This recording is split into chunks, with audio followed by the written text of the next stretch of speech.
A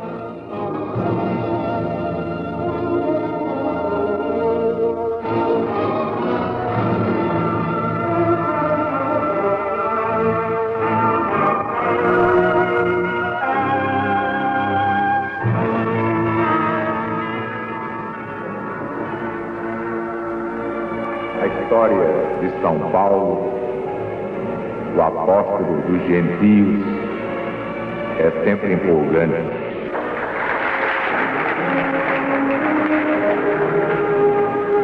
Realmente, a existência de São Paulo é um milagre. Eu tenho no meu gabinete de trabalho um quadro de São Paulo e às vezes eu olho para ele e tenho a impressão que ele está falando comigo. Que é extraordinário.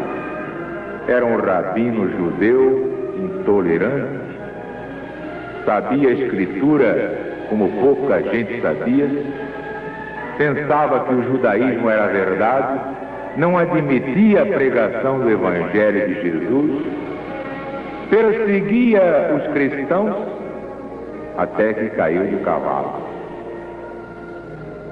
Pois bem, nas mesmas sinagogas em que ele pregava contra o cristianismo, ele voltou para pregar a favor do cristianismo. Isso é que é vantagem. Mas não foi só. Depois, ele teve que entrar no grupo dos apóstolos do Cristo. E quem é que eu recebia com confiança? Ninguém. Você só olhava assim com o rabo do olho. Ué, esse era contra nós, agora está conosco? E lá se ele quer botar a gente em cana, hein? Tanto que houve umas futricas entre Pedro e Paulo. Vocês não vão contar isso a ninguém, né? Mas eles não iam muito um com a cara do outro. Até que um dia passaram a ir. Mas Paulo um dia se queimou, escreveu: não aprendi nada com esses que se dizem apóstolos de Jesus. Aprendi diretamente de Jesus. É verdade. É a grande verdade. E outra coisa que pouca gente sabe.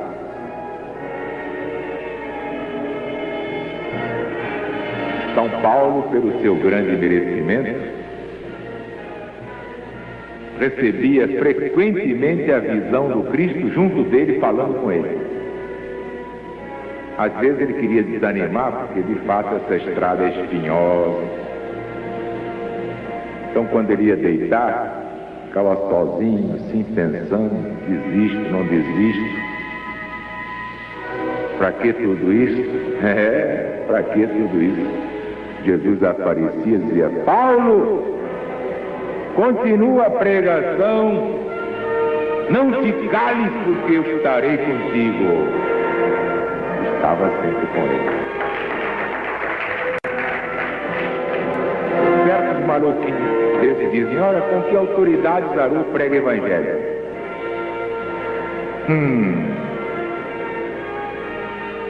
E entretanto, São Paulo foi constituído apóstolo por quem? Pelo próprio Jesus direto. Por que é que Jesus não me pode fazer seu estafeta? Pode, é só querer. Também não aprendi com nenhum deles. Está tudo certo, perfeitamente certo, rigorosamente certo.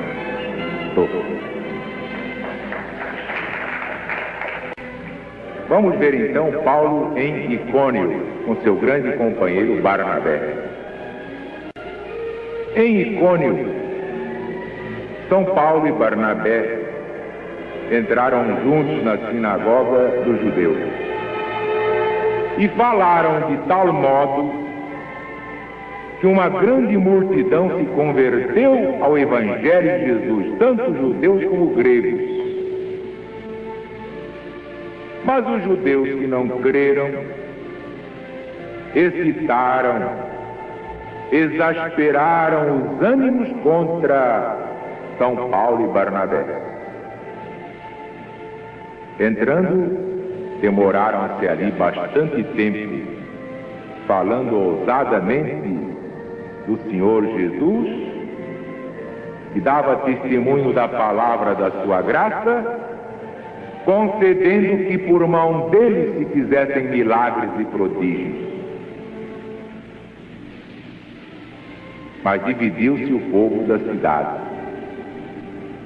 Uns eram pelos judeus, outros eram pelos apóstolos do Cristo. Como houvesse um movimento dos gentios e dos judeus, juntamente com as suas autoridades, para os ultrajar e apedrejar, eles, sabendo disso, foram para Listra e Derbe, cidades da Licaônia, e para a circunvizinhança. E ali continuaram a pregar o Evangelho do Cristo. Ora, em Listra estava sentado um homem aleijado dos pés, coxo de nascimento, e nunca tinha andado em sua vida. Ele ouviu falar no apóstolo Paulo. Quando este chegou, fitou nele os olhos, e vendo que ele tinha fé em que seria curado pelo Senhor Jesus, ordenou em alta voz: levanta-te direito sobre os teus pés. Imediatamente ele saltou e andou. A multidão, vendo o que Paulo tinha feito,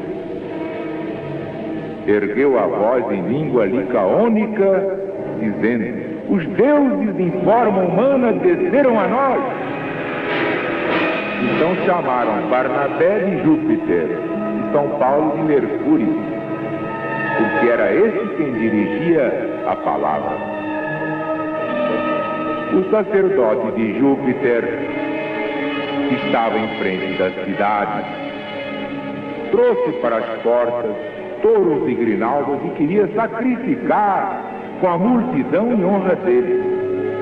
Mas São Paulo e Barnabé, ouvindo isso, rasgaram suas vestes, saltaram para o meio da multidão, clamando: senhores, por que fazeis isto? Nós também somos homens da mesma forma que vós, e vos anunciamos o Evangelho de Jesus, para que dessas coisas vãs os convertais ao Deus vivo, que fez o céu, e fez a terra, e fez o mar, e tudo que neles há. O qual, nos tempos passados, permitiu que todas as nações andassem nos seus próprios caminhos.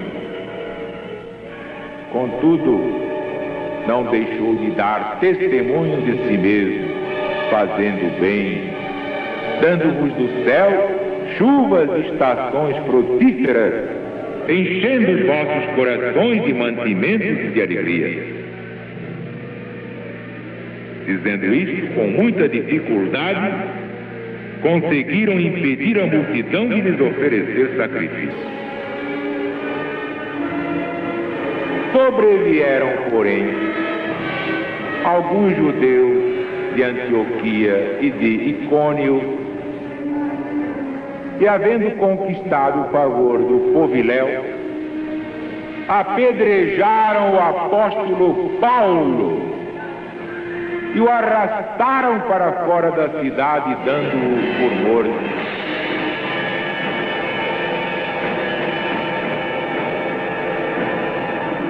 Mas, quando os discípulos do Cristo o rodearam, São Paulo se levantou e entrou na cidade. No dia seguinte, partiu com Barnabé para Derbe, evangelizando aquela cidade. Tendo feito muitos discípulos, voltaram para Listra, Icônio e Antioquia, confirmando as almas dos discípulos, exortando-os a permanecer na fé, dizendo que por muitas tribulações é necessário entrar no reino de Deus.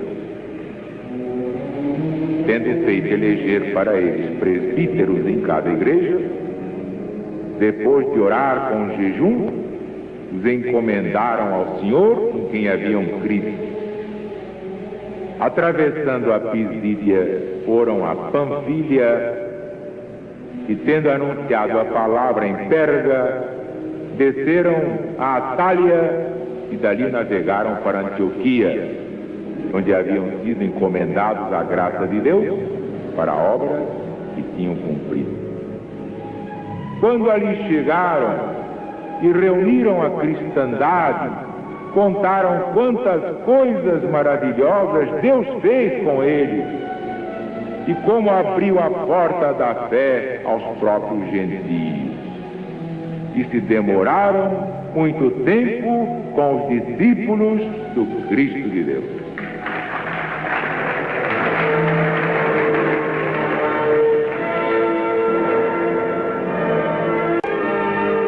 Pouca gente terá feito uma meditação sobre o sacrifício desse homem. Eu posso dizer, pouca gente no mundo sofreu mais que Paulo de Tarso. Porque, na verdade, sem ele, não havia cristianismo. Os outros tinham seu valor, Pedro, Tiago, João, todos. Mas era preciso levar o evangelho aos gentios. Como, por exemplo, me adianta pregar só para legionários. Os legionários já sabem, já são evoluídos, tanto são evoluídos que atenderam ao chamamento, estão aí. Mas é que nós temos que ir aos gentios modernos. Por isso é que de quando em quando eu vou a certos programas de televisão que nem mereciam a minha presença. Mas eu não vou pelo programa, é para pegar o povo daquele programa.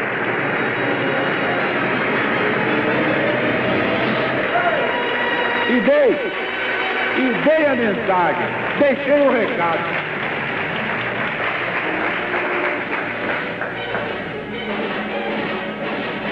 E de fato, receber uma missão como esta e levar essa palavra aos ignorantes é a parada mais dura da vida. Não há maior desgraça humana do que a ignorância da lei divina. Por isso, vemos essa confusão que vai por aí. O negócio não é combater comunismo, o negócio não é combater marginais, o negócio não é fazer reformas. Tudo isso é bom depois. Primeira medida é colocar o Brasil nas leis divinas, para tirar a urucubaca do Brasil.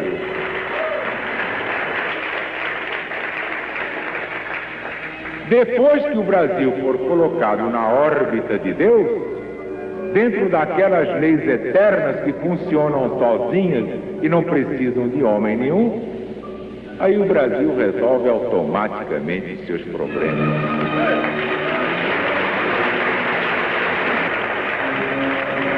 Com o apoio da lei divina.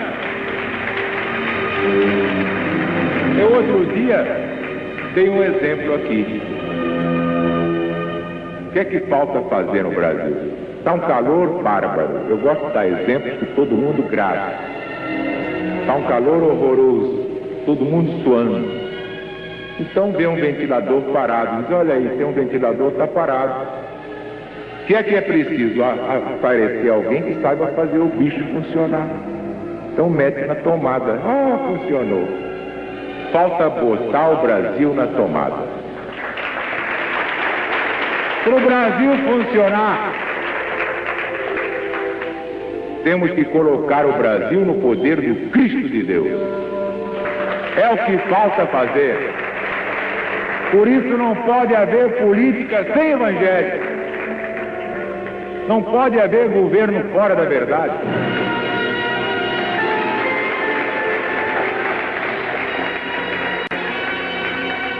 Porque quando um homem conhece a verdade, então ele tem fé.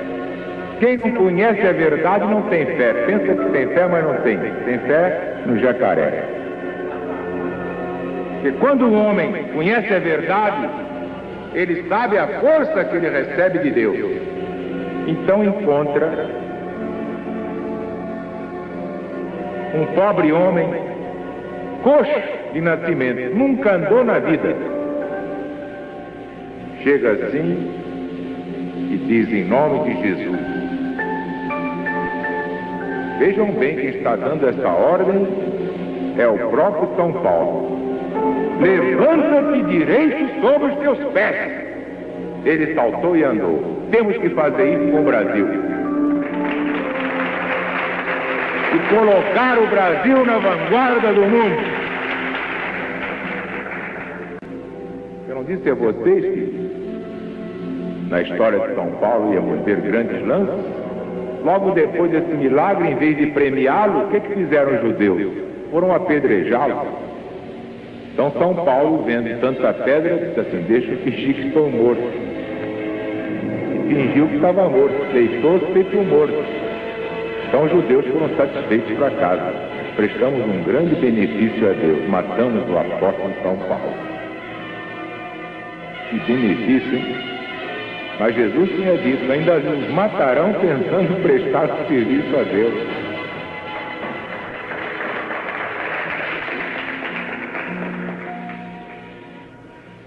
Foi preso, foi apedrejado, sofreu naufrágio. Mas está lá no Apocalipse a palavra de Jesus dizendo: ser fiel até a morte, eu te darei a coroa da vida. Apocalipse capítulo 2, versículo 10. E a cada legionário tem que dar o mesmo recado do Senhor Jesus: ser fiel até a morte, eu te darei a coroa da vida.